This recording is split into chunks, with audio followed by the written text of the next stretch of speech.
itu dengan adanya kemarin penundaan pelaksanaan haji yang kemarin tahun 2020 ini, bagi saya itu kita ngambil hikmahnya. Apa artinya kita nanti haji tapi di sana maaf, sehingga membahayakan dirinya, sehingga ibadahnya nanti tidak sempurna, sehingga itu akan menjadi masalah besar untuk umat Islam. Sungguhnya Allah ini tidak menurunkan balak malapetaka illa bidambin, kecuali karena dosa-dosa kita. Berarti perlu tobat massal ini ya? Nah, tidak boleh nyalakan siapa-siapa. Kita taubatan nasuha nasional. Kalau yang diadakan istighfar. Pemerintah Arab Saudi akhirnya memberikan kelonggaran setelah sekian lama ketat melarang jemaah ke tanah suci. Hal ini terkait dengan pencegahan penyebaran virus corona yang hingga saat ini belum berakhir. Pemerintah Arab Saudi pun kini akan menerapkan pemeriksaan kesehatan yang sangat ketat dalam pelaksanaan umroh dan dengan jumlah jemaah yang dibatasi. Bagaimana pelaksanaan umroh dan peraturan-peraturan apa saja yang harus ditaati oleh jemaah dan pelaksana haji dan umroh, dan apakah perlu kita kaum muslimin sedunia mengadakan taubat nasuha massal sehingga wabah penyakit yang ada sekarang ini bisa berakhir? Simak dialog menarik kali ini yang membahas tentang keberangkatan haji dan umroh di masa pandemi dalam program Ker-Keran bersama Kiai. Selamat menyaksikan. Assalamualaikum pemirsa Bangsa TV. Berjumpa lagi dengan saya M. Mas'ud Adnan. Kali ini saya berada di Pondok Pesantren Terpadu Darul Muttaqin, Manoan, Surabaya. Saya bersama pengasuh pesantren tersebut, yaitu Kiai Haji Ahmad Sofwan LCMA. Beliau juga Ketua Forum Komunikasi Kelompok Bimbingan Haji dan Umroh Jawa Timur. Assalamualaikum, Kiai. Waalaikumsalam warahmatullahi wabarakatuh. Sehat, Kiai? Alhamdulillah sehat. Kita mau bicara soal ini, Kiai, tentang haji, umroh, termasuk pelayanan haji selama ini, pengalaman-pengalaman Kiai sebagai pembimbing haji yang katanya pernah dapat penghargaan dari MURI, ya, karena terbanyak, ya. Nah, sekarang kayaknya pemerintah Arab Saudi kan akan memberi kelonggaran setelah sekian lama sangat ketat, katanya akan membuka umroh secara bertahap, 3 tahap. Bagaimana menurut Yai?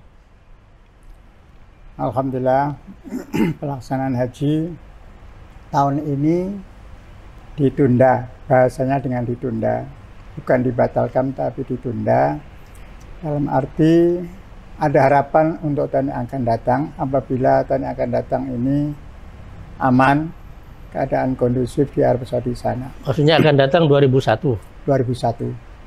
Mudah-mudahan, mohon doa dari semuanya, tahun yang akan datang 2001 ini lancar, tidak ada halangan suatu apa, sehingga tidak tertunda lagi. Karena dengan tertundanya ini otomatis akan menumpuk calon-calon jamaah haji yang sekarang daftar, bisa 27 tahun yang akan datang baru bisa berangkat. Dengan tertundanya ini otomatis bisa menunda lagi. Yang rencananya 27 menjadi 28 tahun yang akan datang. Yang rencananya di Makassar itu sampai 29 tahun, antrinya bisa 30, 32, 31 dan seterusnya. Maka dari itu, dengan adanya kemarin penundaan pelaksanaan haji yang kemarin tahun 2020 ini, bagi saya itu kita ngambil hikmahnya. Karena kita tentunya umat Islam dan tahu semuanya bahwa darul mafasid muqaddamun ala jalbil musalah. Apa artinya kita nanti haji tapi di sana maaf, sehingga membahayakan dirinya, sehingga ibadahnya nanti tidak sempurna, sehingga itu akan menjadi masalah besar untuk umat Islam. Maka dengan penundaan ini, atas kebijakan pemerintah Arab Saudi, kita sambut dengan lapang dada, dengan senang hati. Justru saya waktu itu diminta pendapat oleh Menteri Agama, oleh Dirjen Haji, bagaimana? Saya lebih baik ditunda saja daripada dipaksakan. Tapi memang kenyataannya pemerintah Saudi memang mengeluarkan peraturan yang begitu ketat, sehingga yang boleh haji hanya mukimin orang asing yang sudah terlanjur di sana. Itu pun dibatasi hanya sekian ribu. Untuk tahun yang akan datang ini, 2021 ini, harapan kita mudah-mudahan corona sudah tidak ada, sehingga pelaksanaannya bisa sempurna. Adapun umroh yang rencananya akan dibuka, itu kan sebagai percobaan. Menurut kami karena dengan pengalaman aturan yang berlaku di Arab Saudi itu sangat ketat sekali. Maka lebih baik kita sabar menunggu 1 bulan 2 bulan, tapi karena daripada kita memaksakan 1 Oktober harus berangkat. Ini menurut saya. Jadi ikhtiat hati-hati kita, lebih baik kita sabar, ya. Mungkin November Desember, seandainya bagi saya, seandainya 1 Oktober itu sudah dibuka, kami pribadi belum berani. Ini demi keselamatan. Karena apa? Yang saya baca di aturan-aturan yang akan diterapkan oleh pemerintah Saudi, salah satunya apabila, ini yang paling berat bagi kami, apabila nanti ternyata mereka kan diwajibkan swab kan, umpamanya dari rumah sudah persiapan sudah swab, tapi ternyata waktu di airport umpamanya dia duduk-duduk, namanya jamaah haji kita itu untuk disiplin itu sangat sulit sekali. Ini kenyataannya ya, apalagi yang dari daerah-daerah itu. Oh ini saya udah niat haji, niat umroh, ibadah, masa kena ini. Maaf, kadang-kadang menyepelekan semacam itu. Sehingga makan di restoran, mungkin di airport, sehingga terkena. Sampai di sana menurut peraturan yang diterapkan Arab Saudi nanti, ternyata dia positif. Sanksinya kan berat sekali. Ini yang saya baca itu 500.000 real. Kali 4.000 sudah berapa? 2 miliar kan? 1 orang itu. 1 orang. Bayangkan. Nah, kalau sampai tidak mampu untuk membayar denda yang harus dibayar oleh jamaah itu, diberikan kepada siapa coba? Kenapa juga nggak mau kan? Nah, di situ ada keterangan apabila atau dengan hukuman 2 tahun. Nah, kalau ini diterapkan, apa kita nggak malah madarat? Untuk itu bagi saya lebih baik kita sabarlah. Biar yang sekarang ini dibuka Oktober ini umpamanya untuk kalangan Arab Saudi dan sekitarnya, negara-negara Arab seperti Kuwait, umpamanya orang Mesir, yang kata itu dicoba dulu lah. Coba bagaimana nanti pelaksanaannya. Kalau itu memang aman-aman saja, lah kita mencoba. Mencoba itu bagi saya juga, menurut kami Kementerian Agama harus menerapkan juga aturan yang ketat. Lebih baik dicobalah berapa ribu saja. Nah, jangan sampai di loss sehingga nanti akan membawa akibat yang tidak baik untuk kita semua. Berarti walaupun ada peluang Oktober, Yai dipastikan tidak akan memberangkatkan. Tidak akan memberangkatkan. Karena peraturan yang sangat ketat, terutama denda ya. Apalagi nanti kalau diterapkan umpamanya, sekiranya dicurigai umpamanya harus maaf. Satu rombongan katakanlah 40 orang umpamanya satu bis. Ada 2 orang, 3 orang yang dianggap positif. Ditinggal atau gimana kan kita malah bingung semua. Itu kan resikonya kan bagi travel penyelenggaranya kan, yang bertanggung jawab. Menurut kami, kami pribadi tidak sanggup untuk itu. Dengan pengalaman-pengalaman yang diterapkan, aturan yang di Saudi itu sangat ketat. Saya pengalaman di sana itu, karena setiap ada aturan di sana tetap dilaksanakan. Tapi kenapa ya? Kok ada yang menyalahkan pemerintah Arab Saudi? Misalnya ada seorang mubaligh itu seorang mu'alaf, sekarang ini di YouTube itu menyampaikan bahwa pemerintah Saudi ya pengecut, salah karena umroh dan haji itu ditutup. Itu satu, menurut kami pribadi, hal yang tidak wajar untuk menilai pemerintah Saudi semacam itu. Saya sendiri pada waktu awal-awal dari corona, saya waktu khutbah di Masjid Al-Akbar Surabaya, kita akan sangat mensayangkan waktu itu langsung di lockdown semuanya. Padahal menurut kami pribadi, Masjidil Haram kan dijamin oleh Allah. Iya. Wa man dakhalahu kana amina. Masuk Masjidil Haram kana amina, dijamin aman. Dengan doa-doa kita yang di mustajabah, tempat mustajabah, di Multazam, di belakang makam Ibrahim, di Hijr Ismail, itu kan luar biasa. Mereka mungkin punya pemahaman semacam itu. Ini kan tempat yang mustajabah. Karena ada namanya makanul ijabah dan sa'atul ijabah. Sa'atul ijabah dan makanul ijabah. Sa'atul ijabah itu waktu-waktu kalau kita berdoa pada Allah dikabulkan oleh Allah. Saat-saat untuk dijabah doa kita. Makan ijabah, tempat yang kita kalau berdoa dikabulkan oleh Allah, itu yang terbanyak kan di Mekah kan? Di Madinah di Raudhah. Oh, di Mekah di makam Ibrahim. Itu masuk la yuraddu doa. Berdoa di makam di Multazam tidak akan ditolak oleh Allah. Pasti dikabulkan. Kita harus memiliki keyakinan semacam itu. Mungkin dia punya kepahaman begitu. Tetapi karena keadaan ini kan darurat. Dan ini diakui oleh orang sedunia. Wabah corona ini memang betul-betul ada. Tidak kelihatan mata, tapi kita harus percaya. Ini ciptaan Allah, makhluk yang subhanallah. Tidak bisa kelihatan mata, bahwa bahkan orang yang membawa virus saja tidak bisa diprediksi. Maaf, yang OTG itu kan nggak punya gejala apa-apa. Iya.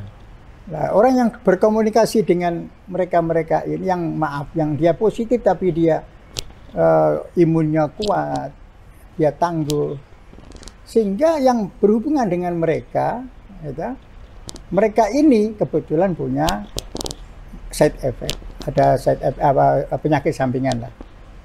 Yang terbanyak kan ada penyakit sampingan, mungkin ada dia paru-paru, dia kena jantung, dia diabetes dan sebagainya. Atau mungkin karena pemahaman agamanya yang masih, ya mohon maaf, dangkal. Karena kan dulu kan Rasulullah pernah juga bersabda jangan datang ke suatu wilayah yang ada pandemi. Orang yang di wilayah pandemi jangan keluar. Itulah pedoman kita ulama-ulama. Kami sendiri ya, dari Dewan Masjid Jawa Timur. Kapan itu Pak Raziki bagaimana diundang di mana di Gerahadi kita rapat bersama. Memang kita Jumatan wajib, tapi karena sesuatu yang ada penghalang ini menjadi tidak wajib kan? Karena kita wajib menghindari, tidak boleh nekat. Ternyata maaf, dengan wabah ini kan terbukti banyak ulama-ulama yang jagoan doa aja kena. Iya. Maaf, ini kita harus hati-hati. Tidak boleh mentah. Memang saya menemukan satu nabi ya. Innahu la yanzilu bala ila bidambin walam yukshaf ila bitaubatin. Sungguhnya Allah ini tidak menurunkan bala malapetaka ila bidambin kecuali karena dosa-dosa kita. Walam yukshaf ila bitaubatin. Tidak mungkin dihilangkan oleh Allah illa bitaubatin kecuali dengan taubat kepada Allah. Kita ambil hikmahnya saja. Berarti perlu tobat massal ini ya? Nah, maka saya maaf, kalau boleh saya mensarankan, mohonlah pada Menteri Agama, kita adakan, tidak boleh nyalakan siapa-siapa, kita taubatan nasuha nasional. Kalau ini diadakan semua istighfar banyak, kita malam Jumat bulan depan ini bersama. Instruksi dari Menteri Agama lewat PBNU, lewat Muhammadiyah semua. Kita menyadari kesalahan kita semuanya, justru itulah menurut kami lebih efektif dibarengi dengan ikhtiar lahir kita. Ikhtiar lahir kita ya kita pakai maaf, minum obat, kita minum penjagaan, kita pakai protokol kesehatan yang sudah ditentukan oleh pemerintah itu. Kita taati, kita nggak boleh. Tadi kan taubatan nasuha nasional, ya. Nah, kalau ini dilakukan, barangkali sangat positif efeknya, terutama ya baik di lingkup negeri kita maupun ke dunia barangkali. Ya. Teknisnya gimana kira-kira? Menurut kami sangat baik sekali.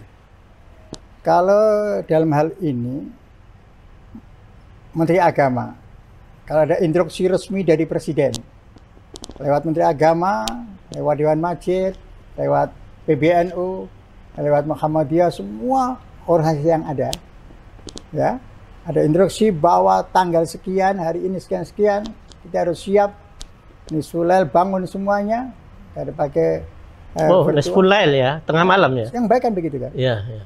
Karena tadi saya katakan, ada makanul ijabah, ada saatul ijabah. Saatul ijabah, waktu-waktu kalau kita berdoa pada Allah, yurad doa, tidak ditolak oleh Allah. Maka kita harus pakai nisfulail. Sulusulail yang terbaik. Kita bangun di situ semuanya, bila perlu beduk ditabuh semuanya supaya ke masjid. Tapi dengan cara kita mengindahkan aturan-aturan protokol kesehatan harus kita pakai. Kan gitu kan? Virtual di rumah kita siap semuanya. Istighfar semuanya, mungkin 1000 kali satu orang. Semua penduduk Bang Indonesia yang merasakan ini semuanya. Ini kan pernah terjadi zaman Sayyidina Abbas kan pernah kan? Madinah pernah kena musibah yang sangat besar. Nggak ada hujan sekian tahun, 8 tahun kalau tidak salah. Wabah, banyak orang mati dan sebagainya. Akhirnya ada usul dari sahabat, datang ke ulama yang tertua, sahabat yang tertua waktu itu, Sayyidina Abbas radhiyallahu anhu. Gimana? Akhirnya beliau ngajak, ayo kita datang ke lapangan, mohon ampun pada. Ke lapangan ya? Iya. Kayak istighosa itu kalau sekarang. Itulah. Maka di dalam itu kan ada doa, aghisna ya, tolonglah kami ya Allah, kita dalam keadaan susah, sedih, kena musibah ini. Itu dirasakan semuanya. Saya kira itu bagus sekali.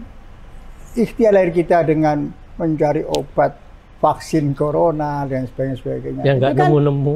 Ya, itu kan ikhtiar lahir. Ikhtiar lahir yang berhasil dibarengi dengan ikhtiar batin kita. Betul kan? Iya, iya. Nah, batin itu ya mohon pada Allah. Kan gitu. Tetapi saya menemukan satu hadis Nabi. Kalau Allah sudah menurunkan satu musibah, doa-doa orang baik itu nggak diterima, apalagi doanya orang tidak baik. Oh gitu ya? Iya. Itu hadis ya? Kenapa? Karena dianggap kita juga teledor. Orang yang soleh saja dianggap salah. Jadi doanya orang baik saja tidak diterima, Ya, apalagi doanya orang tidak baik. Yang soleh-soleh nggak diterima. Kan gitu kan? Ada yang konsel berarti di dunia ini. Makanya, maaf, kalau ini bahasa agak ekstrim sedikit. Kenapa istighosa? Kalau saya ngomong begini mesti tentang orang pak ulama-ulama. Saya kadang-kadang nggak setuju istighosa.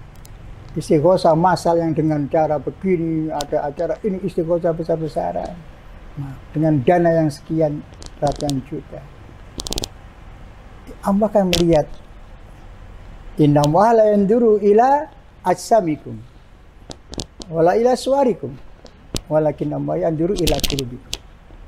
Allah tidak melihat kamu pada pakaiannya datang ke istighosa, maaf, pakai serban yang besar, pakai ini, pakai gelintir tasbih. Tidak melihat itu. Tapi Allah melihat hatinya. Inilah penyebab doa-doa tidak terkabul pada saat ini. Karena doa yang disampaikan pada Allah kadang-kadang kurang ikhlas. Jangan-jangan doa-doa masal selama ini banyak yang salah niat itu ya? Mudah-mudahan tidak. Mudah-mudahan tidak. Kadang-kadang gitu kan. Doa keselamatan ini, doa ada pemilihan ini, ada pilpres dan sebagainya di mana-mana. Dan yang sekian, maaf ini guyonan saja.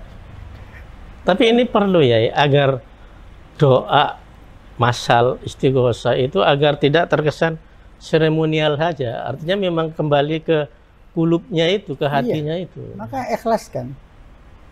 Al-amalu jismun wa ruhu al-ikhlas. Amal itu yang seperti jasad kita. Ruhnya itu adalah ikhlas. Ikhlas sulit sekali. Maka kita ajarkan pada anak kita, minal ulama'il mukhlasin.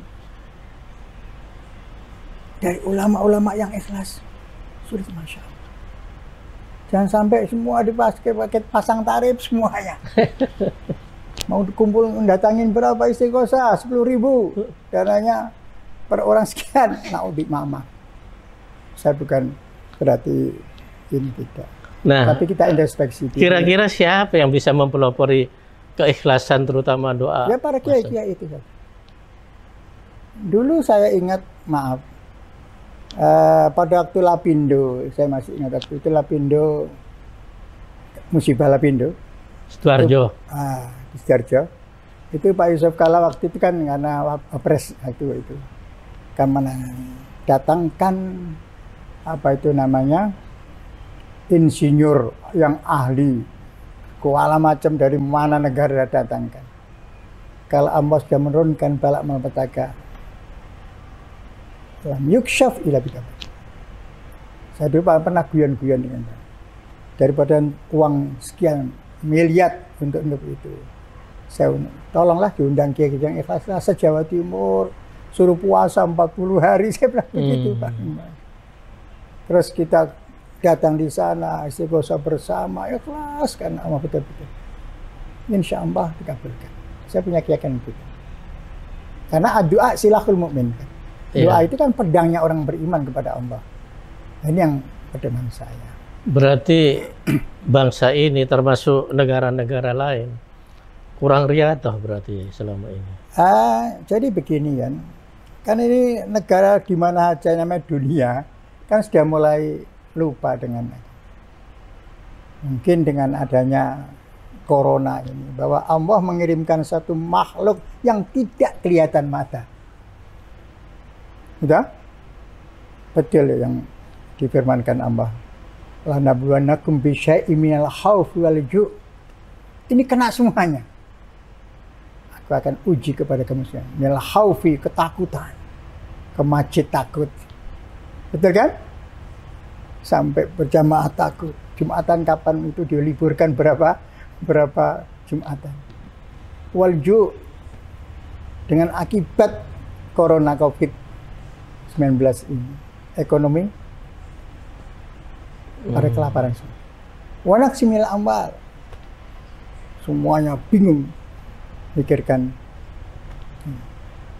Karena ini adalah al-fulus yuhin nufus. Mafi fulus kempus-kempus kata orang Arab. Dengan fulus semua urusan jadi mulus. Tidak ada fulus orang itu akan kempus-kempus. Guyonannya Pak Masud, dengan fulus pipi kasar jadi mulus. Ibu-ibu kan begitu kan? Iya. Sekarang ini. Sekarang yang kita khawatirkan imanuhum fi dinarihim. Imannya digadaikan dengan dinar. Na'udzubillah. Itulah maka dari itu saya mengharapkan tolong Pak Presiden lewat Majelis Ulama, lewat Kementerian Agama, lewat organisasi Islam yang terbesar NU Muhammadiyah dijak bersama, udah nggak usah gegeran lah, nggak usah saling menuduh mana yang salah. Sekarang kita kembalilah. Istighfar bersama, fastaghfiru innahu huwal ghafurur rahim. Allah akan mengampuni dosa kita insyaallah.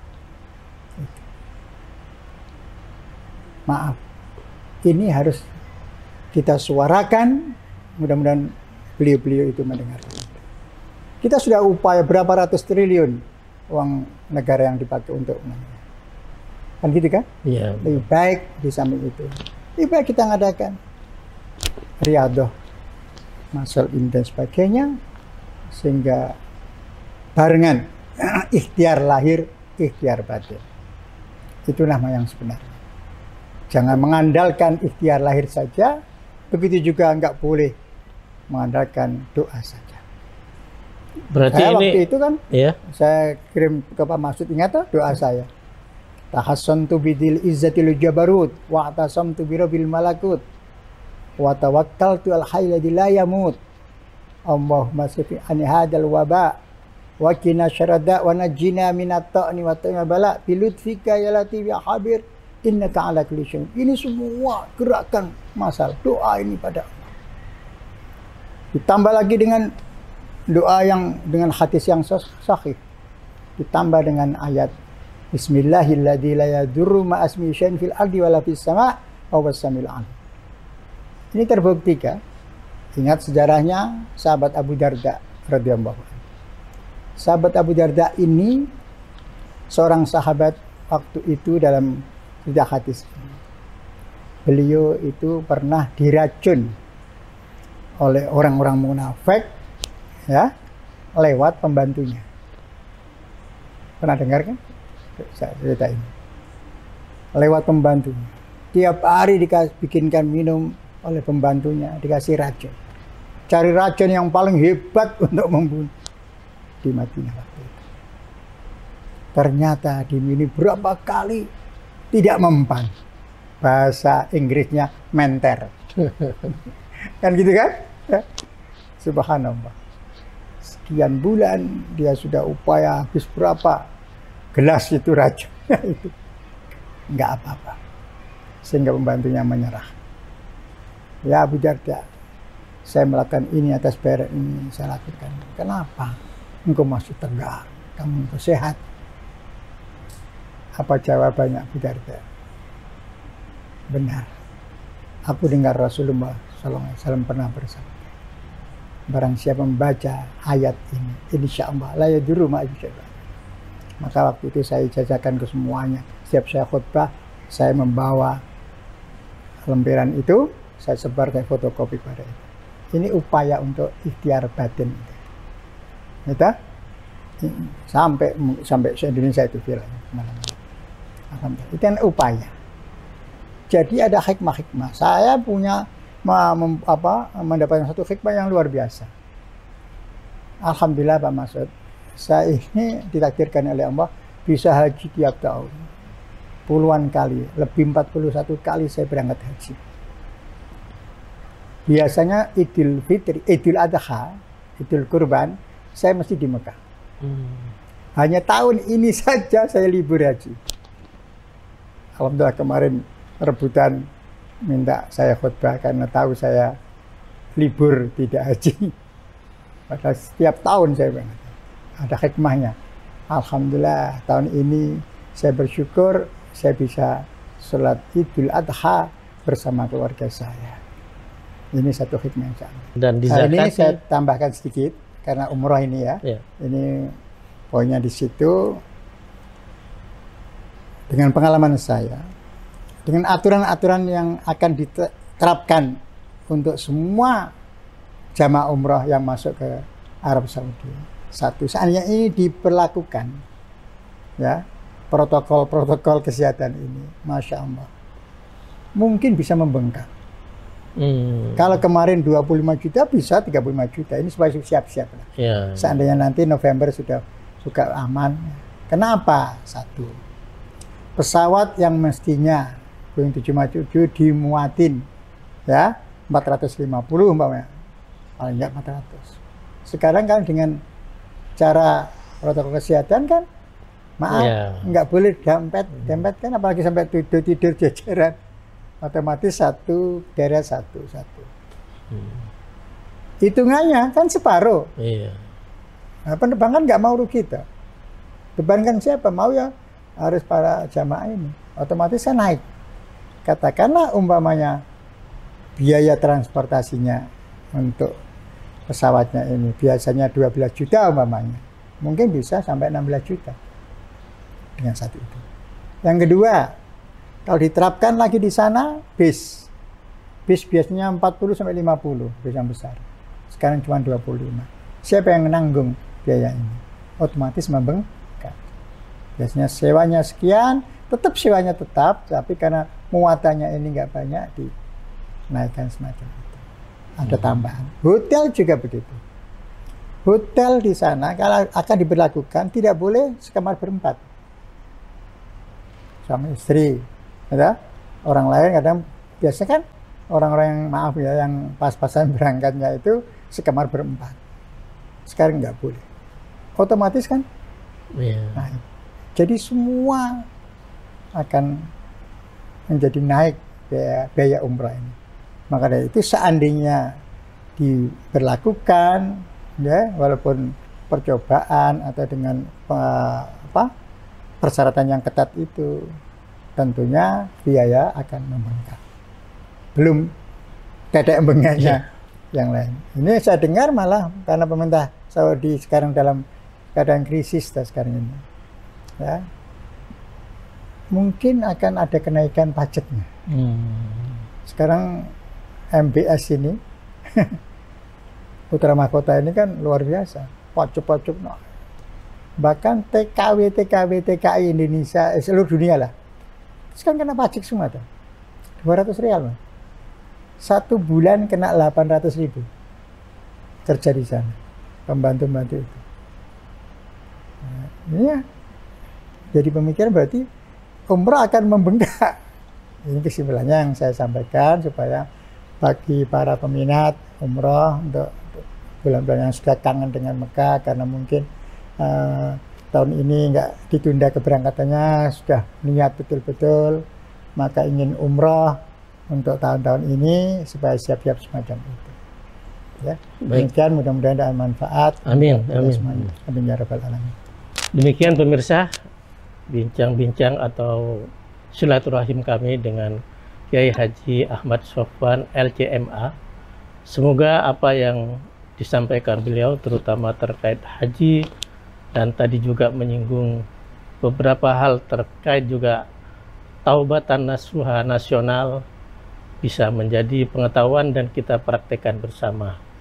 Saya mohon maaf apabila ada kekhilafan. Wassalamualaikum warahmatullahi wabarakatuh. Waalaikumsalam warahmatullahi wabarakatuh.